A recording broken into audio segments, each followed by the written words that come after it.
Welcome to the Manifestation Babe podcast. My name is Catherine Zinkina, and I'm a manifestation expert, master mindset coach, and multiple seven-figure entrepreneur. I'm obsessed with helping you achieve everything that you once thought was impossible. If you're looking to massively up-level your life, your finances, your relationships, your productivity and success, then you have come to the right place. My goal in this podcast is to help you see the infinite potential within yourself to be, do, and have anything that your heart desires.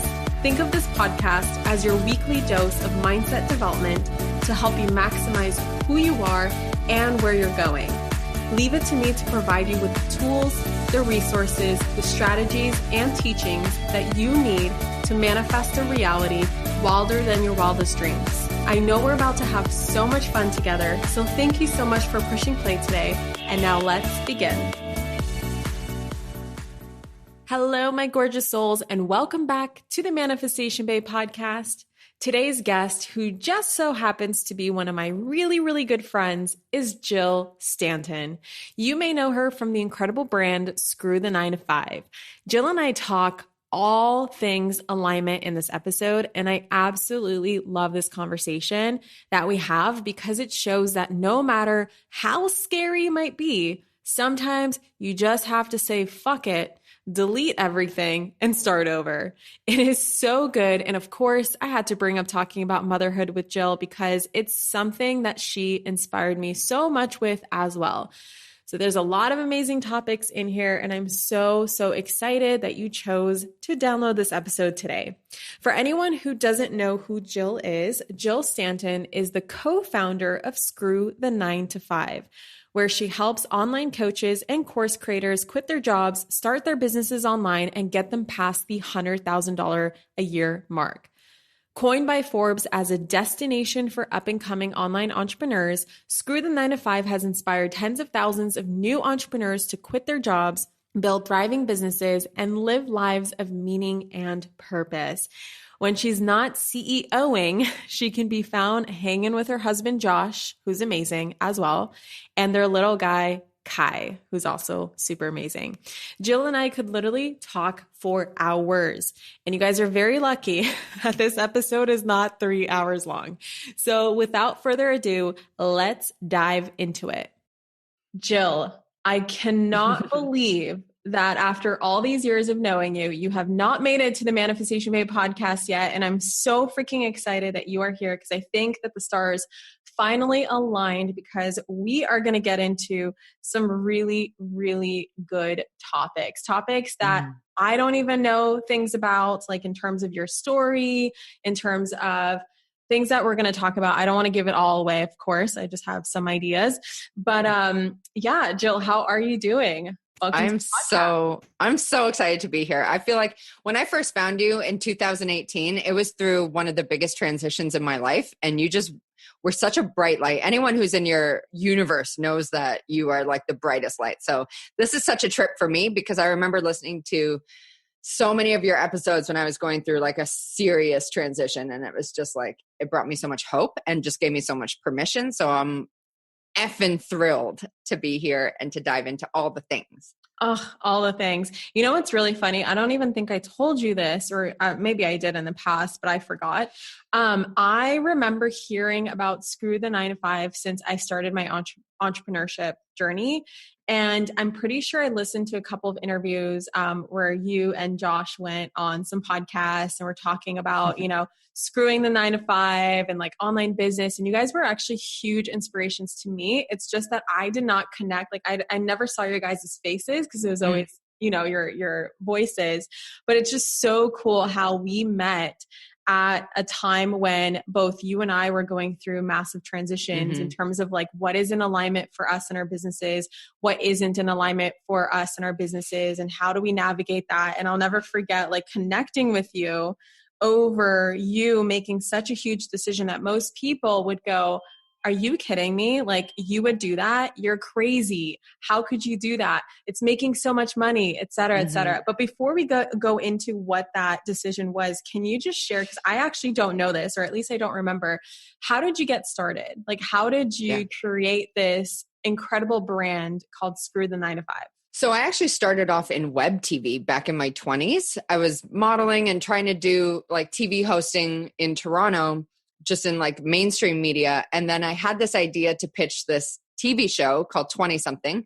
And I met a producer at one of my castings and I just like casually mentioned it. And he was like, let's talk. And so that was like my first foray into kind of doing my own thing. But essentially, I came out of the womb smizing. Like I was always looking for a lens. So in some capacity or another, I've just always wanted to do something and be on in some capacity. So that transitioned into me doing I shut down 20 something TV after 2.5 years doing it, over 1 million downloads of it. And it was really cool. Like this is the days of MySpace, bros. Oh my God. Think about it. 2006, like before web TV was actually a thing. And every single sponsor was like, we're not touching the show. Not a chance. So I learned so many lessons in that phase of my life. But that transitioned into me starting another one, which was an Australian travel web show that I was doing with a girlfriend of mine. We got a bunch of sponsors on there. And right before I was moving, I met my husband, Josh, and he is Australian and he was living in Beijing, China at the time, he had a software at the time and he was running his development team and he came over to see his business partner who I had just happened to meet maybe 2 months before that. And they introduced us. Josh wanted nothing to do with me. So obviously I was like, must have. Like he wouldn't even acknowledge, he wouldn't sit beside me, wouldn't sit across from me, sat diagonal to me. And I was just like, who does this guy think he is? I will have this. Wait, where were you? Hold on, location wise. He was in Beijing, Toronto. China. You were in Toronto. And where did you guys meet? In Toronto. In Toronto. Okay. Yeah. So you never made it to, were you in Australia? I did go. That was about like not even 2 months before I was supposed to leave. Okay. Got it. Okay. So we met, just connected, made out, and then kept in touch after he went back. And it was so funny. And I swear to God, I'll get into how we started Screw the 9 to 5. But I always tell the story and Josh is always like, do you want the long version or do you want the short version? But we met back up in Vegas and then he showed up at my doorstep in Australia. And I'm his first girlfriend. I was his first girlfriend, first anything. So I'm 4.5 years older than him. So wait, how long have you guys been together? 11 years. Oh, so cute. Yeah. So I nabbed that one, locked it down, put a ring on it. And he really was my first serious mentor for entrepreneurship. He had an online business. He had a software. He was building websites. He was getting started in affiliate marketing and he was making all this money. And he gave me the idea and kind of showed me the ropes. And I started doing social media management for bars and restaurants because before then I was just a bartender for 10 years and then in the service industry for 15. And so I started pitching my boss for me to run his social media. And he said yes. And that was my first profitable business. And then from there, I was starting to watch Josh have all these launches where he's making all this money and barely working. And I'm slaving away on Twitter for all these restaurants. And I was like, what am I doing? And right around the same time, we each started getting disenchanted with our businesses. And I remember Josh saying, we should start a website together. And I was like, yes. And he was like, we should start a skincare affiliate site. And I was like, what's an affiliate site though? I had no clue. I was so green. So he taught me the ropes. He taught me how to write for the web. He taught me about SEO. He taught me about building an email list, creating content, all of that kind of stuff. And from there, we started really diving into this and we built that site up, eventually sold it, built another one until we had over 30 different websites. And then obviously, as this tends to happen, people started asking us how are you making money? You guys don't work anymore. And are you drug dealers? What's going on? And it was actually our wedding week in Costa Rica where we were about to move to Thailand because we also love traveling, just similar to you and Brennan. And Josh was saying, we should share our story through a new website. And I was like, yes, what should we call it? And this is the night before our guests arrived for our wedding. So we're having a couple drinks on the balcony in Costa Rica. Bob Marley's playing. And thanks to rum, I was like, screw 9 to 5. And both of us were like, oh my God, is that available? And we bought it and kind of sat on it because we didn't know, we had never had a personal brand ever. And we didn't know what to do. So we were just paralyzed in fear. But that year, which was 2013, was just full of exploration for us. We launched our first course. It sold 0. I ugly cried for a full day drank. I'm just going to admit it. And it was the best thing that ever happened to us because it taught us a fundamental lesson of business is ask people what they actually want before you try to sell them something, and create something people actually want, not what you just think they need. So we did a sharp left turn at that point, started teaching affiliate marketing. And from there, everything started to roll for us. And then when did you guys build the membership site? That was The 2000. membership. Yeah. That was 2015. And at first, Screw You, which is Screw University, not Screw You, Catherine, it was a standalone program. It was just a digital program. And then we were like, you know what? We're big believers in community. Let's turn this into a membership site. And from there, things started to really roll. We got over 800 members. It was making like $300,000 a year. And then I had a baby and everything changed. I had a human and he messed it all up. No, I'm kidding. But he opened our eyes to our values shifted. We became different people, and it was like this whole new world for us. And it just opened up like, oh, wow, we don't love this anymore.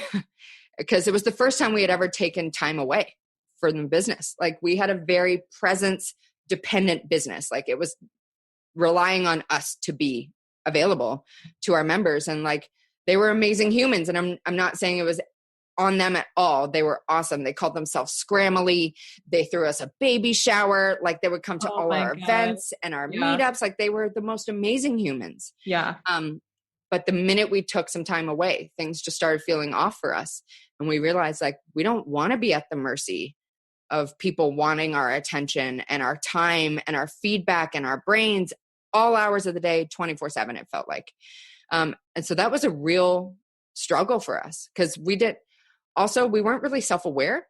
So we didn't have the wherewithal to ask ourselves, like, what feels off? So we sat in this like pain of unalignment. And I know you've been there too, you know, oh my God, when you can't put your finger on it, but you're like, something's off. It's the worst. What is it? It's literally the worst feeling. Like, I felt that feeling, actually, that I had a feeling very similar of like something is off up until about a couple months ago. And finally, I feel like I have a next level clarity. Mm-hmm. And it's like, the thing that was off wasn't like this major thing. It was just like something I needed to shift in my energy, but it was pissing me off, Jill, for like years and years and years. It was just like this tiny little thing that I couldn't pinpoint.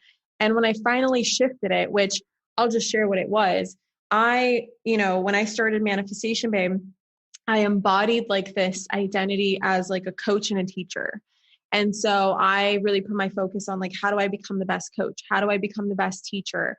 And I created this like framework. I tried to structure myself and put a framework around myself of like, I need to figure out how to be a master teacher and a master coach. And I would keep like investing into programs and certifications to help people, change their lives. And I always thought like, I'll create my own coaching certification and blah, blah, blah, blah, and all this stuff. And then recently I just realized, and I don't know if it's like a permanent shift or like just a shift of the next stage, but I realized that I want to be, and I am more of, and it's more in alignment for me to be like this personal development influencer. And that is, it is safe for me to put my personal life back into my business. I was really trying hard to take my personal life out of my business, and just like, I started to resent being the face. I didn't want to be online anymore. It just like, I felt like these weird, it's almost like I was convincing myself of weird things that aren't actually in alignment with me. And I don't know if something shifted or if I was always out of alignment or just it became out of alignment. Like, sometimes it's hard to pinpoint those things. But as soon as I realized that, I started putting more random shit online that have nothing to do with Manifestation Babe. They have something to do with my personal life, and the energy just shifted. And now I feel like, whoop, we're back. This is fun again. I'm in the flow. Yeah. And so for those people listening, it's like, it's not necessarily like a big thing, which I do want to dive more into what that journey was for you in terms of closing that membership. But I also want to remind people that it could be like something really tiny. It could be like something very tiny in your relationship, something very tiny in your business, the way that you're showing up, the way that you're thinking about something, that if you just shift that tiny thing, it could have such a big impact in your life as well. So I had no idea that closing your membership came, for some reason, I thought that happened first and then you had a baby. I didn't realize that happened at the same time. So can you like share a little bit about like what you learned from that experience? What really obviously it was like you talked about your values have shifted, right? Mm-hmm. And so that's what was like, oh no, this is out of alignment. But can you share like some more specifics and like what that journey was? Because you mentioned that a lot of people said that you guys were absolutely crazy for doing that. Yeah. Our mutual friend, James Wedmore. I remember telling him, and I was like, and I've talked to him about this on our podcast too. So he's definitely heard me say this before. And he's admitted, he was like, I did think you were crazy. I absolutely thought, like, what are these two doing? Because I remember I said, like, oh, I have to tell you something, like, we're closing our group, our community. And he was like, yeah, you're a free Facebook group. You told me that. And I was like, no, we're going to close. Screw you. And he was like, what? Like, why? He was so shocked. And this was 2018, right? Yeah.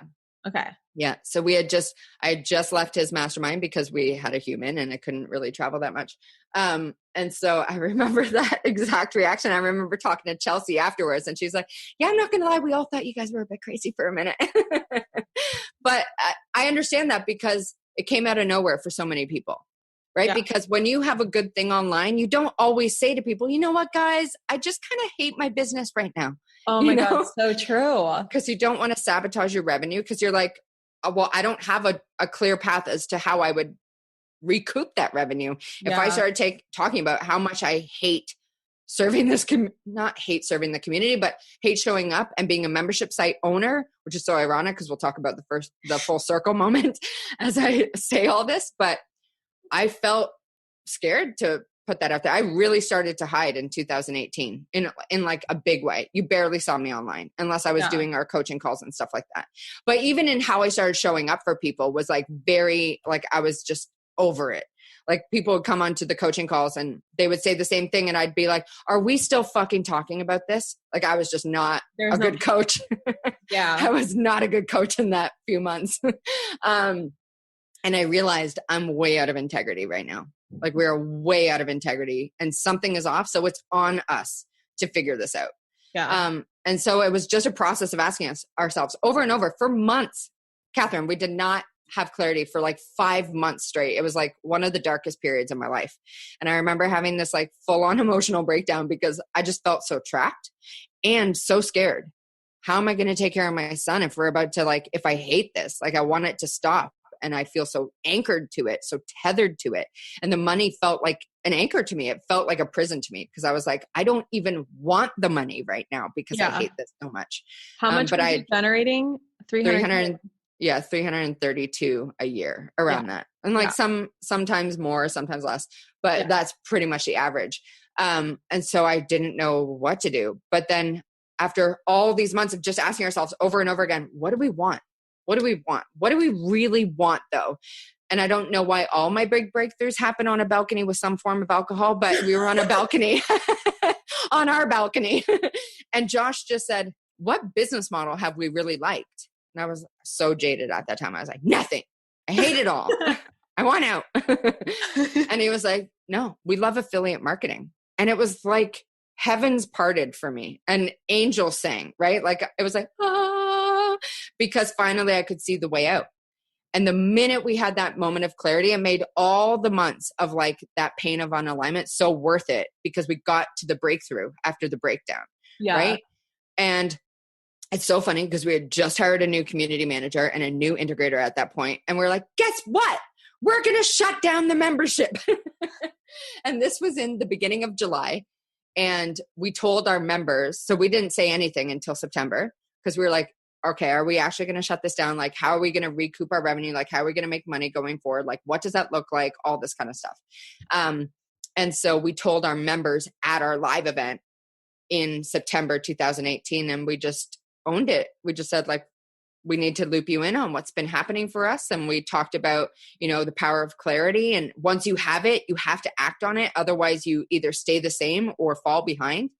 And I was so stressed, like, Josh coached with Jim Fortin, who I know you love as well. And I remember he said something so clear to Josh because I used to listen to their replays to pretend I was being coached by Jim because he had no room really for cute. me. Oh my God, that's so cute. And he talked about the fear of judgment.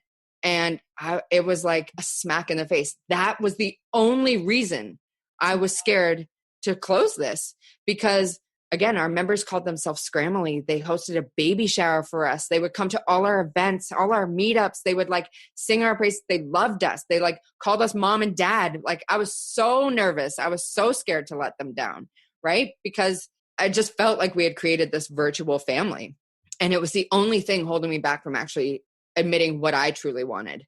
And once I heard Jim say that, I was like, oh my God, that is what it is for me. Because I had this tumultuous past in high school and junior high and getting severely bullied and all this kind of stuff. And so I always internalized that. And when he said that, I was just like, that's been holding me back my whole life. Wow. Like I've been playing to not lose. Yeah. Because of a fear of judgment, because I've been so scared as to what people will think of us and what people will say about us. And this is how we built our like quote unquote reputation. Like who do we think we are to now close it? Yeah. Right. Yeah. And it was just this like shining bright light of clarity. And it just gave me so much energy and hope and like clarity and momentum and flow that we couldn't ignore it. And when we told them to their face, I was so stressed. Like we were talking about being sweaters before this. Like I can't even tell you how much I was sweating. Were you in a tank top? Did you wear a tank top? No, I was wearing a sweater. Oh no. Like who am I? Like I don't even know my own physiology. Anywho, so we told them and we streamed it into our group at the same time.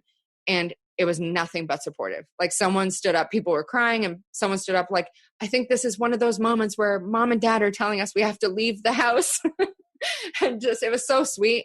And I realized in that moment, so many things that we stress ourselves out about or like predict is going to happen or get all wrapped up into anxiety and like trying to control the outcome very rarely happens or very rarely goes that way. Yeah. And it was such a breakthrough for me.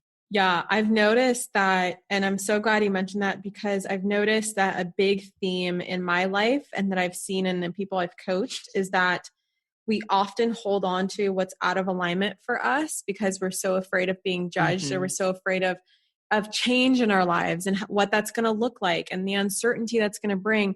But I've noticed, and I just know this is like the truth now, is that what is out of alignment for you is automatically also out of alignment for others. So holding on to like a relationship, for instance, this is a big lesson I learned when I left my ex and we were together for almost 6 years. That was like the big Tony Robbins breakup. What I realized is that by me staying with him when I'm so unhappy, even though he's like consciously happy with me, his subconscious is always going to feel that unhappiness from me. And by me staying with him, knowing that he's not my soulmate or we're not meant to be together, I am preventing him from finding his soulmate.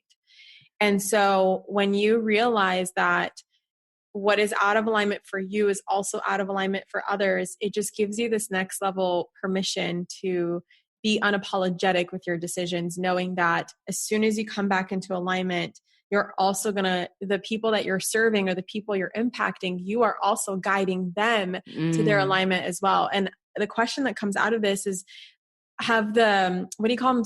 Scramly? The Scramly members, have they like made it into like your other affiliate offers? Yeah, they stuck around, right? They found ways. I mean, I'll be fully honest. There were 3 who were like pissed, totally. Like super upset. There's always we turned 2 of them around. But there's one, she still won't talk to me. I've seen her at events. She's like, she hates me. I'm okay with that because one, I've learned about the fear of judgment and I release that and I know that's not about me. It right? really isn't. It is a projection of somewhere in her life. She's out of alignment and she is projecting like that. I wish I could do the same. But it's so funny you say. It's so funny you say that too, because once we finally went public with like, we are doing this, so many people reached out and was like, oh my God, I hate my business. I didn't know that you could change it. I just thought I was stuck in this for life. And I was like, that was the coolest like side benefit of getting our life back was, oh my God, it acted as a like tiny smidge of permission for other people to see, holy shit, I'm out of alignment. I can fix it and have gone on to make big changes and get back into the flow. Yeah. It's just it's so cool to see. And it also serves as such an example because our space, like online business, is so declarative. It's so loud. It's so pushy, right? Like, it's just like, this is the only way to do this. And this is how you do this. And I'm just not here for that shit. This person's doing it wrong. And yeah. And people call each other out. And I'm just like, and so it stopped so many people from doing what they, in their heart of hearts, knew was meant for them, but they were too scared of what others would think. Or am I failing? Right? Because it's not like we would ever be scared to fail in private, right? That's like the best. If we fail in private, we're like, thank God no one saw that. But really what we're really scared of is people watching us fail. Yeah. People watching us fall on our face and what they will say or think about us. Yeah. And we internalize all of that. And we give it so much meaning versus flipping it and being like, no, I'm fucking courageous. I'm brave because I did something for me. I played to win. And I think when we made that switch, everything started falling into place, to the point of like when 2019 rolled around, we made all of 2018's revenue in 9 weeks.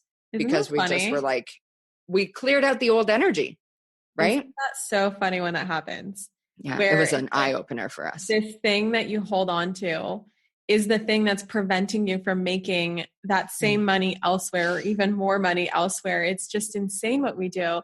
You know, this reminds me so much of like, for me, it was 2017 where I learned a similar lesson of like, when you let go of what no longer serves you, you're going to get so much more out of something that does. And it's like literally right around the corner. So in 2017, I let go of 2 team members. And my third one, it was like, we were a total team of 5. So it was me, Brennan, a couple, and then another person. And we were intending on holding on to one of the people and giving her a promotion and a raise and more responsibility. And like, you're going to be like the COO of our company. We didn't even know what that even looked like or entailed. We learned so fucking much, 2018 in terms of our team. But anyway, like we let go of the couple because they fell out of alignment, and then they convinced the third person to leave me. And so all of a sudden it's just Brendan. Like high school. And we're just like, what the fuck? What do we do? Oh my God, we're going to lose all our money. Like, that's it. Like, this is the end. There's no way we can hire someone in 24 hours to understand how to answer emails and process payments and this and that, because we were leaving for Australia the next day. I remember you telling me about this in Bali. Yeah, the next day we were leaving for Australia. But what ended up happening is that December, I will never forget, it was a 50K month. And I was like, okay, this is the end. Like, I was like preparing to see like a 5K month in January and just kind of like figuring out. And Brendan and I were kind of in that mode of like, okay, this is it. Let's just blow as much money as we can possibly handle in Australia and have this be our last hurrah for a while, because we won't be able to take trips like this for a long time. And that we kind of agreed on that. And so we did like really fun stuff, but it was also really stressful at the same time. So we would work pretty much a 9 to 5 schedule on vacation in Australia. And then at 5 p.m. we would go and like do something like, okay, now let's go do this. Now let's go that. Or we would work like 2 12-hour days back to back. And on the third day we'd be like, okay, now let's go not scuba diving, but snorkeling in the Great Barrier Reef. So now let's go. Let's take a helicopter there, whatever. So we figured it out, but it was so fucking stressful. But anyway, long story short is that at the end of that month, I looked at our revenue and it was a fucking $100,000 month. Oh my God. And we doubled it. And I looked at Brennan and I said, all we did, Brennan, this is what the universe did for us, is we started this process of cutting the fat out of our business.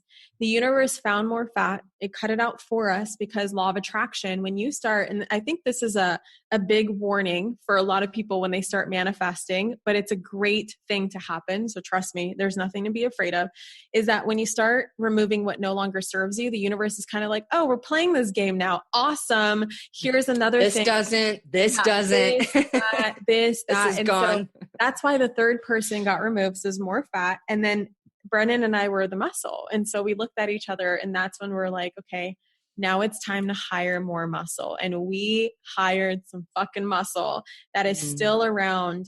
So it's been like 2.5 years now that are still around. And one of those people is like our basically COO, true COO, Londa, who we hired from that round of like, holy shit, we need to find some really good people. And we were so patient. Brennan and I probably destroyed like the customer service aspect of my business in like 2 months because I couldn't stay on top of emails. He couldn't stay on top of emails. It was not his thing. I was really focusing on being the face. He was just trying to like keep up. And so I'm so sorry to all the emails that didn't get answered between December 28th, 2017 and February, I think like 21st or something. So it was almost 3 months. And, anyway, we found really great people through that hiring round.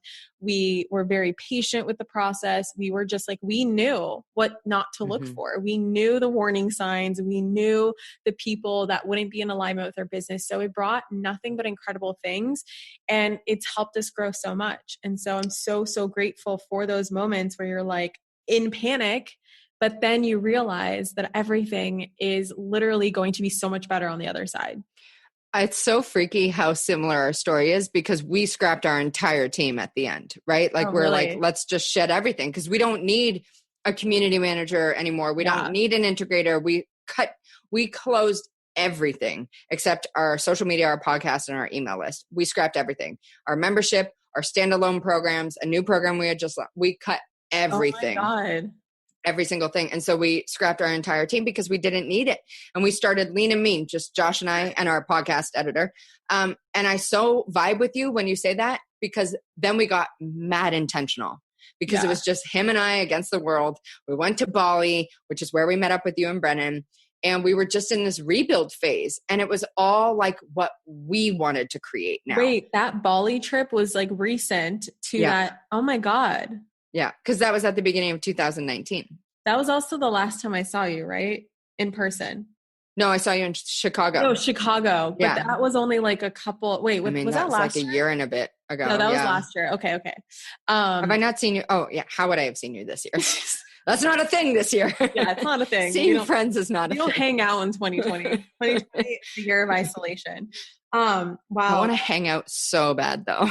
I know. Seriously though. Oh my God. We're going to have to meet in Puerto Rico or somewhere. Yes, please. Somewhere. Let me bring you on to this side, the dark side. Come to Puerto Rico and let me make my case, please. Maybe. After you come to Sedona. Okay, done. So can we talk a little bit about like what you learned from that experience? Because you mentioned before we started recording boundaries, right? Yes. And I could so relate when I had my membership site, which you still need to bring it full circle because now you do have a membership site, right? Just relaunched one, but Josh and I aren't in it. Okay. So I'm sure that it's going to be completely different from what you had before. Can you talk about that? Like, what are some of the things you learned around boundaries and business and the scrambly, like in terms of... One, I took 9 days off after having a human because I had messages from people, when are you coming back? And I was just I am dying right now. This feels like me dying because I have no boundaries. Yeah. And I'd be like, I'll be back soon. I hate this so much. Like I had no boundaries because I had a fear of judgment. And so I didn't want to let people down. And so I was in this loop of people pleasing, but then feeling resentful AF about it. And then like talking about all the things I didn't like, right? Like I would feel resentful of all the things we had created and this membership and our promotions. And I would just talk about all the things I didn't appreciate or what wasn't going our way or what wasn't performing the way we wanted to. And I know as I'm talking to the queen that all you're doing in that sense is focusing on what you don't want, which is prolonging and perpetuating it, right? Yeah. And I started to become hyper aware of that. And I started saying, okay, so once we made this transition and we had our goodbye party, which was so lovely, everyone shared their favorite memory. And, we did it on New Year's Eve at the end of, or like the day of New Year's Eve at the end of 2018. And in 2019, I was like, I'm never creating another online course. I'm never creating another membership. I'm never creating anything of our own ever again. No coaching, no nothing. But what that beautiful year of space gave us was the grace and the space to figure out our next moves. And so all of 2019, all we did was promote other people's programs as affiliates. So, you and I equally promote BBD. We promote We promoted Amy Porterfield's program and just the people that we respected and admired or have worked with. And it gave us the space to figure out our next moves. And I remember at the beginning of 2020, Josh saying to me, I love community because we were doing challenges, which I know you're a huge fan of as well. And we just wrapped up our 6th today and we just love them and we love the community sense. And Josh was like, I think we have another membership in us. And I was like, are you insane? No, I am not doing another membership ever. I refuse to do it. And he was like, we'll do it totally different. Like we won't be in there, blah, blah, blah. And I was like, how would that ever work? If we're not in there, who's in there? And so I just had this like limited view based on like my previous circumstance. But as we started attracting new team members, like you're talking about, we've just attracted, like we just called in. We haven't even gone searching for them. They've found their way to us. And so we've started elevating our team members as our coaches inside our challenges and our boot camps. And our members love them. So they are the ones who run the membership. And all the membership is virtual co-working sessions and member mixers, just ways to connect, because we realized the real power of community is connection. Yeah. When we had Screw You, it was courses and coaching and community and all this stuff. We made a virtual campus on Second Life. It was on an island. Like it was crazy. We went way over the top and fully extended ourselves because we had this like, I just don't think we had much self-worth, truthfully, if I'm being fully honest. I don't think we thought we were enough to be the thing that people wanted to pay for. And so this time around, all it is Zoom calls with our team. And we may pop in here and there if we feel like it, but we're not even in the group. And then we'll facilitate offline meetups when the world opens and just go all in on the community. And so the only way to get into it is through our boot camps. And it's much more focused and intentional. Boundaries are set. Like Jill and Josh are not in there, and it's spacious for us. And we love it now. So, I mean, we're only 2 months in, not even. But I'm so happy we found our way back to it because I am a full believer in community. I just don't want to be the like main point of it, like the one person who's driving it forward. I just never want that again. So yeah, that is so beautiful. I love, love, love this story. Like hearing the whole thing, like how you got started, how you started the membership, how you left it, how you came back to a membership. Was there also like a transition in your business? Like, cause I know that when I first came across you, it was very much you and Josh the face together. Mm-hmm. And I've noticed there's been a transition where it's more so you're the face and he's kind of like in the, not behind the scenes, but it's like, I don't see Josh as much like on camera or on the social or whatever. Was there like a transition you guys had with that? And did that come from the baby as well? Yeah, he just doesn't care to be the face, truthfully. And also, I'm just going to own it. Like I'm in a real like moment with social media where I just don't like it right now. I'm just going to fully put that out there. I'm going to own it. I'm just in a real moment of like, you know what? I don't want to be on it right now. And so it's very like, I feel like there's no heart in it for me right now. So I'm just kind of like dipping my toes in, but he wants nothing to do with it. Now, with that being said, he's a huge element of our coaching. He's the main teacher in our challenges. Like he does all the strategy. And it's so funny as we talk about giving ourselves permission and getting into alignment. I really struggled with that side of things as well, because Josh is such a good teacher. And as you and I were talking, like giving yourself the permission to be the kind of person you want to be in your business. I never gave myself the permission. I thought I had to be a teacher. And I don't want to say I'm not a good teacher, but Josh is a really good teacher. Like he's really, really good at the outer game and the strategy. And I started feeling this call to like lean into doing mindset coaching and focusing on inner game, because let's keep it real. That's like 90% of the work of entrepreneurship. And so our previous challenge for when we did the Business by Design launch, I said, what if I do mindset coaching? Like I feel this calling to do it. I'm so scared because I don't know if people will like it. What happens if they chirp me because they're here for like the strategies and all that kind of stuff? And it was the most beautiful experience. And I love it. I feel like I finally found my flow in the business and like I can have my own style.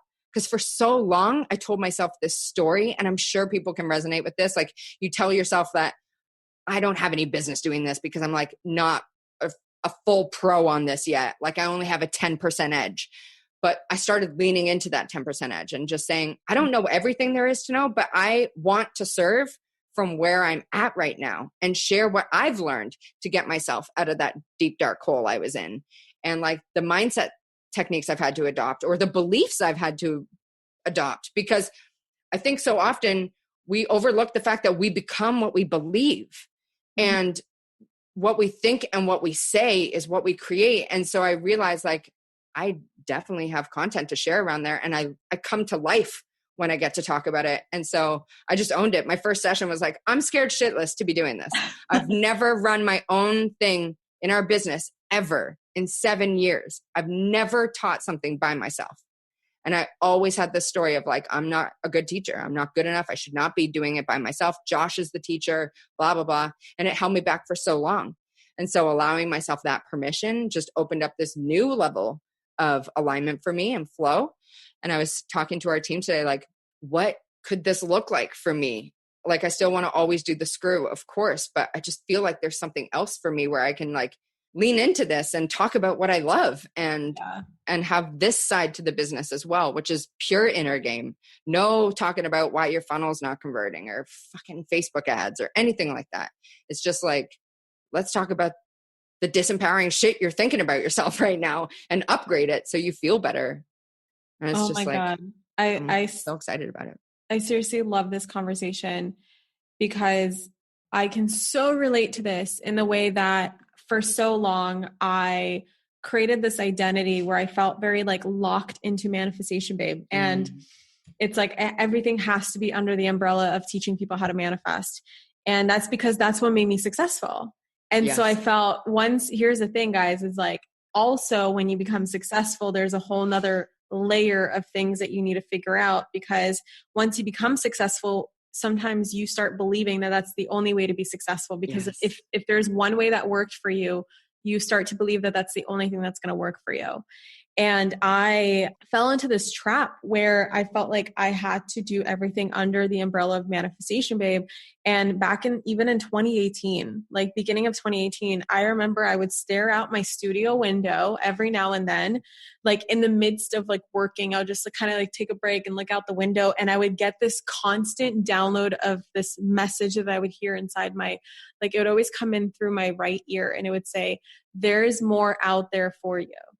There is so much more out there for you, and you barely scratched the surface. So that became kind of like my website tagline, is like, there's always more out there for you, and you've always barely scratched the surface. And then like, I don't know if anyone's noticed, but like my logo changed to say Manifestation Babe by Catherine Zinkina, because I had to own that Catherine Zinkina created Manifestation Babe. Manifestation Babe did not create Catherine Zinkina. Oh shit. That was a massive shift for me. And now I'm like, oh shit. So I can be an investor. I can be this. I can do this. I can do that. I can coach. I can teach. I can be an influencer if I want to. I can be a travel influencer if I want. It's just like, it opened up so much possibility where my brand is still Manifestation Babe, and Manifestation Babe can also be like this persona that inspires people to live their best life. It's not just about the graphics that are going to teach you shit. Like, hello guys, like today we're going to learn about the law of attraction. Right. So it's like, it gave me such a different level of freedom. And I've just seen that shift in you. I know that we don't talk all the time, but this year you just look like you've stepped into a whole other level of yourself in such a huge way. Thank you. Like even your face looks lighter and brighter. Like you just look like you were just oozing high vibe energy. Yeah, I did a lot of plant medicine. I've done a lot of drugs this year. For you, it's alcohol on the balcony. For me, it's drugs. For me, it's alcohol on the balcony. For you, it's tripping balls in Sedona. Oh, wait, not in Sedona. Oh, in Costa Rica. Sorry. Costa Rica, girl. That's okay. Right. That's it's right. illegal in the United States. Okay. Disclaimer. Speaking of, breaking rules and finding your own like style and flow and way of life, you really inspired me with motherhood. And that's something that's coming up for me that I posted about, and you immediately texted me. I'm so excited for you. Because I remember you even changed my whole perspective on motherhood and entrepreneurship. And you said that someone gave you that gift and then you passed that gift on to me, how it's literally, I don't want to spoil anything. Can you just start talking? Because what you said is so brilliant about, like, can you just share a little bit about your journey with motherhood? What made you decide to become a mom and how you balance that with entrepreneurship? Actually, the first time I got pregnant, I had a miscarriage, and it was like this is going to sound really messed up to say it, and I hope it doesn't trigger anyone. I think it was the best thing that ever happened to me because it showed me I really wanted to become a mom. It showed me that like, this is the next level for me, and getting that like, and it was such a tumultuous point. Gosh.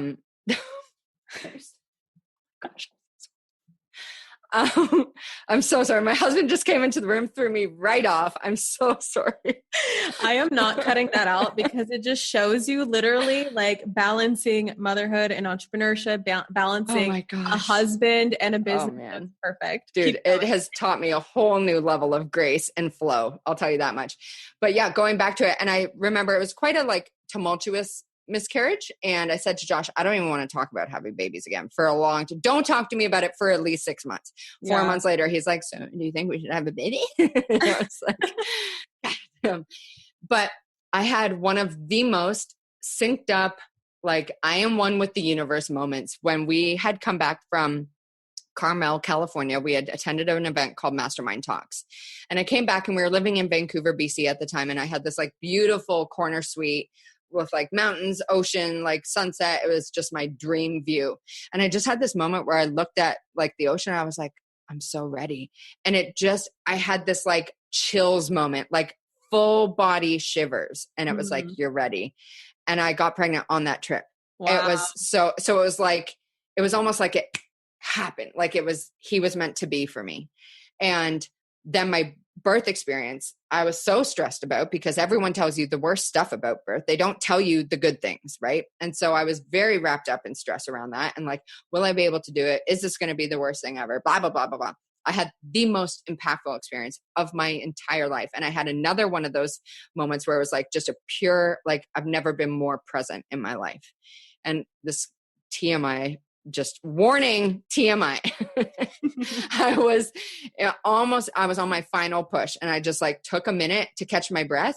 And it was like, I was in two worlds. I was still pregnant, but I was about to be a mom. Wow. And I remember catching my breath because I was like a wildebeest giving birth. I was like pure primal.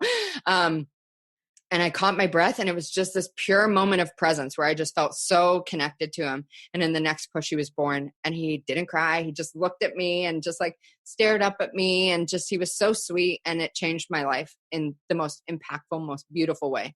I gave way less F's about all the things afterwards.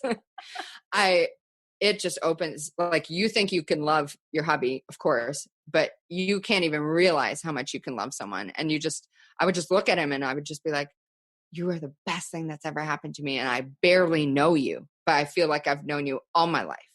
And he's just a sweet soul. And I feel like he's here to like, just teach me so many lessons. He's the best thing that ever happened to me. Hands down. No offense, Josh. And I just want to say I hardly ever get emotional in front of people. Like I'm usually like I will process by myself or like I will think about something later in the day and then I'll start crying. I don't suppress my emotions, but usually in the moment when people tell me stories, I'll feel ups and downs, but tears never flow. And like literally tears are starting to flow. So I'm so excited for you guys with this journey. So many people talk about like, I mean, that's a generalization. A lot of people talk about the negative parts of kids. And I'm not going to lie, it can be the most challenging and the most rewarding thing, right? That's like, and there are certainly moments of frustration. Just so you know, like all I've ever heard is like, it's hard, you never sleep, blah, blah, blah, blah, blah. So that's why I really want to talk to you about this. And I said to you in my text, like, you guys have money. You're good. You can hire help, right? And people ask me quite often, actually, how do you do it all? I said, I don't. I want to have it all, but I ain't doing it all. I invest heavily in childcare. Like I am 0 F's about it. I like my space and I'm a better mom when I have space for me to build the business, do what I love, take care of myself, connect with my girlfriends, connect with my hubby. And so I try to be unapologetic about needing that for myself because when I don't have that, I'm snappier for him. And I don't want to be that way. He doesn't he's just pure consciousness, right? Like he's pure source. He's the happiest thing in the world. He just wants to play and love you and hug you and kiss you on the cheek. And like, he's so sweet. And so when I have space, I show up best for him. And so I heavily prioritize that because I want to be my best for him. I want to be present with him. I don't want to be distracted and thinking about the business. And he's taught me so much about patience and about giving myself permission And just really around like a lot of people will say some really weird things to you as you become a mom. Like they put a lot of their fears on you or a lot of their beliefs. There are a lot of their limiting beliefs. Like sounds like every area of life. yeah, that's true. That's very true. But when you become a mom, you can really guilt yourself. Yeah. You know, you like shame yourself a lot. And so it's taught me this whole new layer of self-acceptance and loving myself and being proud of myself for having him and being my best that I possibly can be for him.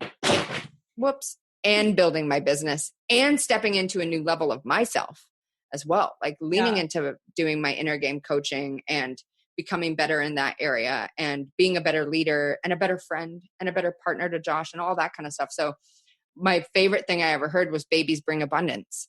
And I was like, oh, fuck yes. And I've never experienced anything other than that since he got here. Things have taken off for us in such a big way. You said something to me about a year ago and you said, Catherine, the baby's coming into your life. You're not coming into the baby's. Yes. That was the best thing I that was ever a game told. changer. And so you and Josh and little Bear, I don't even know his Kai. name. Keep calling him Bear. Kai. There we go. Kai. You and Kai and Josh have been traveling until he was like a certain age. And obviously 2020 kind of like put a cap on that for everybody. But you've been on how many flights with him? Yeah.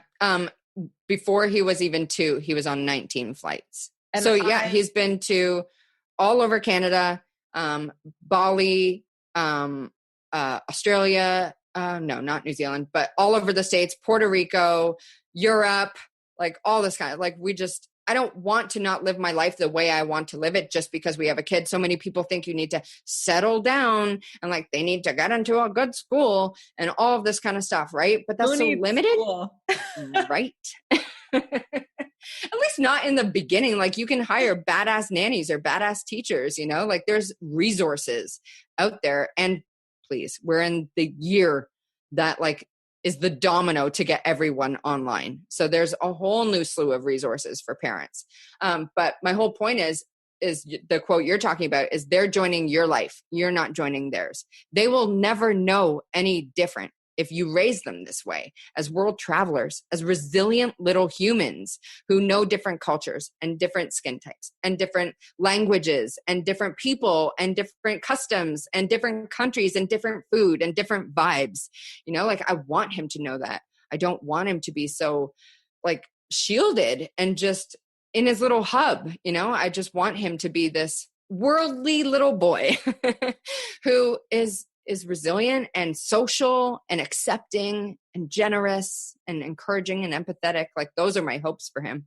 And so we just try to cultivate experiences that allow him to lean into that and learn that.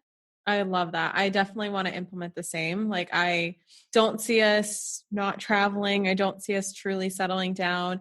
Of course, like when it actually happens, and I understand there's a lot of moms listening to this being like, Catherine, when you give birth, things that you think you're going to want or don't want will change. And I completely understand that. But I know Brenda and I are looking at like having a teacher travel with us and, doing the homeschooling just because there's so much conditioning in our school system that it's just like, I want them to know finances, like at the age of 5.